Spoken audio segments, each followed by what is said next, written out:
Hey, play the blues, boy, play the blues.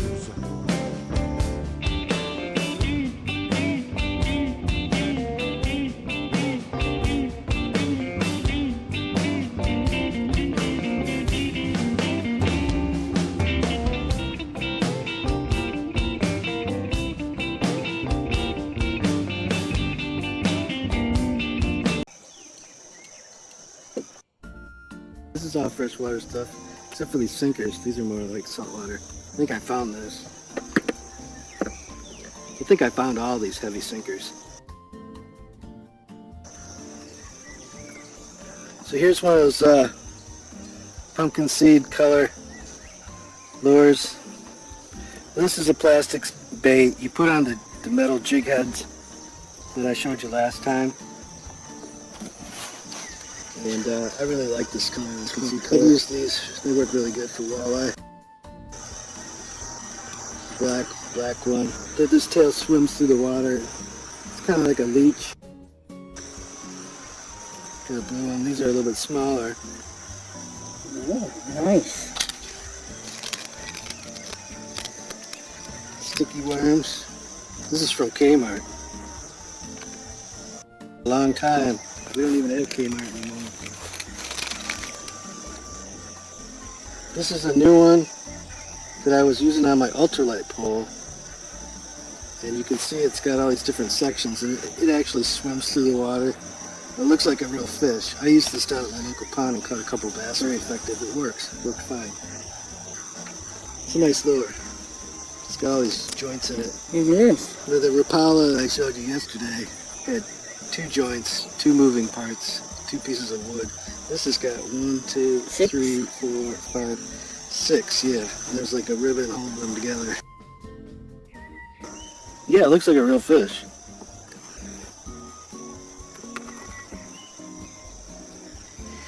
Here's a worm.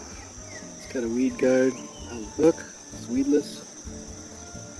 Doesn't get hung up on sticks and weeds. Goes right through stuff. These are newer ones I bought. You can use these in the rivers around here for striped bass. Here's a smaller pumpkin seed style.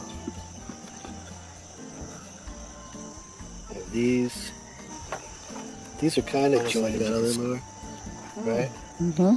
It's got segments. These are all worms, purple worm. This one has a different color tail.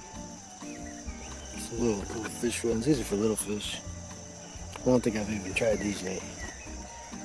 There's one with a hook in it. What does that say?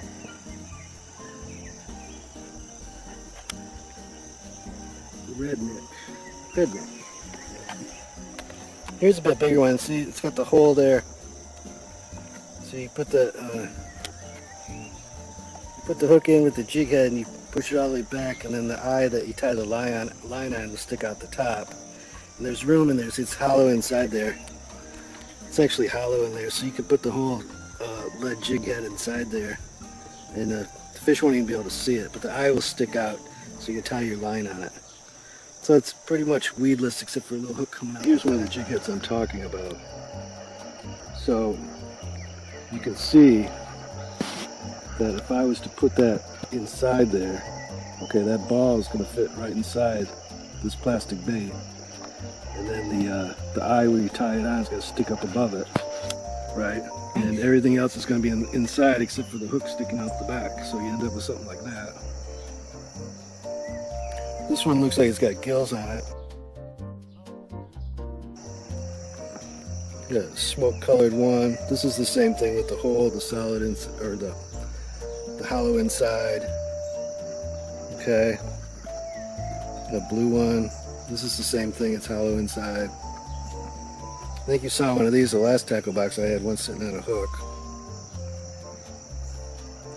This is a little bit different, white and black, or yellow and black. Some white ones.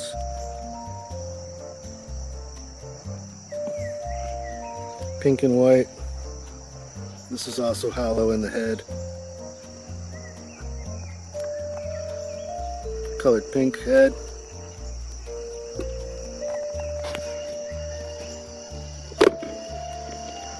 That's the top part. It also opens up to another compartment. I don't think I have much in here. Here, you can see I have some big bobbers. Right? This one's really old. This one's a little bit newer.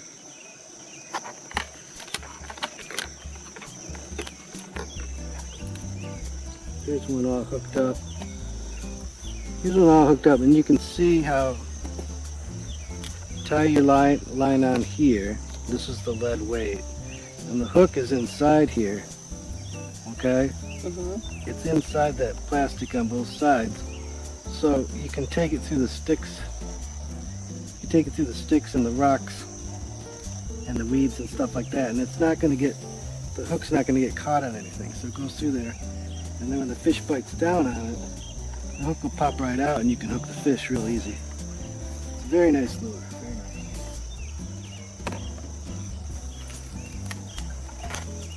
This is a crawler harness. Put worms on these hooks or minnows. You control it behind a boat at a low speed, and these blades will rotate through the water, give it a lot of flash. Attracts the fish. They come up and they see the worms and the minnows or whatever, and they bite on it. I think this is the same thing. Yeah, it's the same thing. Here I have some weights. These are egg sinkers. You put the line through the middle of them, like a hollow egg.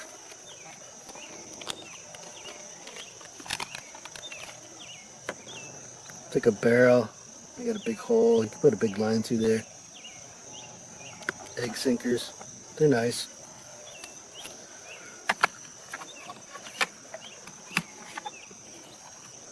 Some more lead jig heads.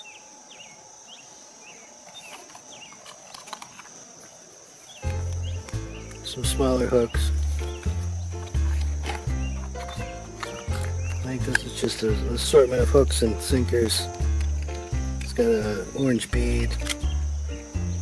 Use that kind of stuff for salmon fishing or steelhead. Gamakatsu hooks. These are real sharp. I ordered those. Some swivels. Tie your line up. Tie your line up with these swivels, snap swivels. And these do two things, these snap swivels. This has this is a barrel style. You can see it's got a barrel here. And then the snap ring, okay? And this does two things. You tie your line on up here, the small ring, the small snap ring here. You tie your line on there. And you can fish a bait for a while. Let's say you're fishing. This is a tadpole. It's got a blade on it. It doesn't go very deep. Okay. But let's say you had this snap ring on, right? And you're fishing with this bait for a while. You didn't catch anything. You're like, well, okay, I want to switch colors.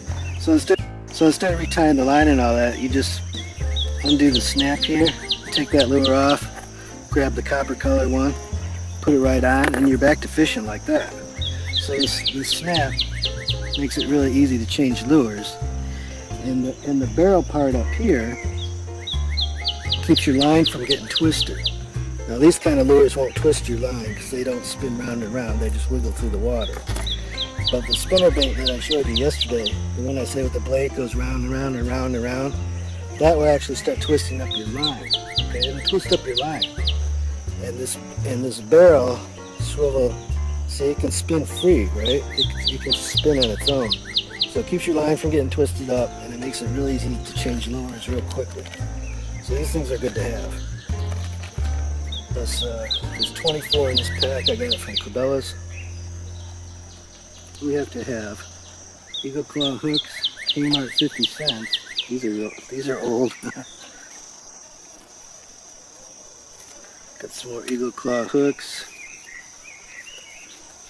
These are snelled hooks that come made from the factory. The line's tied on. Thicker line, but then it's got a loop up here. You can tie it on the line on your pole. so you don't have to deal with the hook. It's got pretty tough line here. It's not a steel leader, but they call these snelled hooks. They're abrasion resistant monofilament, and they come in all different sizes. Now here's if there's pike or walleye or you're fishing around fish that have real sharp teeth, they'll be able to cut right through this monofilament line. They'll be able to, their teeth will cut right through that. And you'll lose the fish. So then you put on a steel leader, and then when you hook the fish this time, and it's got its teeth out here and it's trying to bite your line and get away, it's not getting away. And you're going to catch it. But these are more visible in the water, so there's a trade-off there. If that steel leader, it probably would have gotten away. So this is for bigger fish. These are 9-inch. You can get them 6-inch, 9-inch, 12-inch. I think I showed you some 12-inch the other day. Just eagle claw, snelled hooks. The classic picture of the guy catching all the fish, right? So this is just, you know, stuff you gotta have for fishing live bait, right? Mm-hmm. Then you've got some more of these, what did I call them? Tadpoles, right? All different colors. This one's a chrome, blue, red one. Here's some more swivels. These are different because they're brass. The barrel's brass, and the snap is stainless steel. So you can get this stuff in all different materials, all different grades. The snaps you can buy for saltwater are more expensive, but they're a lot stronger for the bigger fish. They're more durable because of the saltwater corrosion, stuff like that. They can get expensive. These are not expensive. This looks like this is all stainless steel. You can see the barrel swivel in there and the snap ring. This is what it looks like. So you tie your line on there, you put your lures in, unsnap it and add your lures, right? But this is all stainless steel, barrel swivel, high quality. These slip bobbers, you can set them so the lure only goes, or the weight, you know, you put a sinker and a hook on it with a worm or whatever, and you throw it out there, and it'll slide through and go down to a certain depth and then stop. So you have to set it up like that. But a slip bobber makes it so you can reel it all up to the end of your pole here, and it makes it easier to cast it out. Because the hook and the bait's right here, so it's easier to cast out. Whether if you had a regular bobber like this and you had it set for 4 feet down where the hook and the worm was, then every time you reel it up, you got, you know, stuff hanging down. You got to cast it all out as one giant thing instead of a, you know, more condensed thing. Makes it easier to cast. This one doesn't look like a very good one. I probably found this.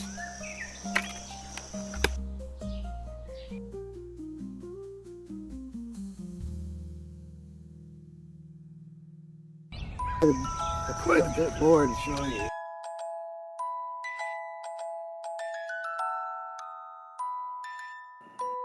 Your eyes are getting heavier and heavier. That's Ray Bennett. The more you stare at that spot, the more you breathe in and out.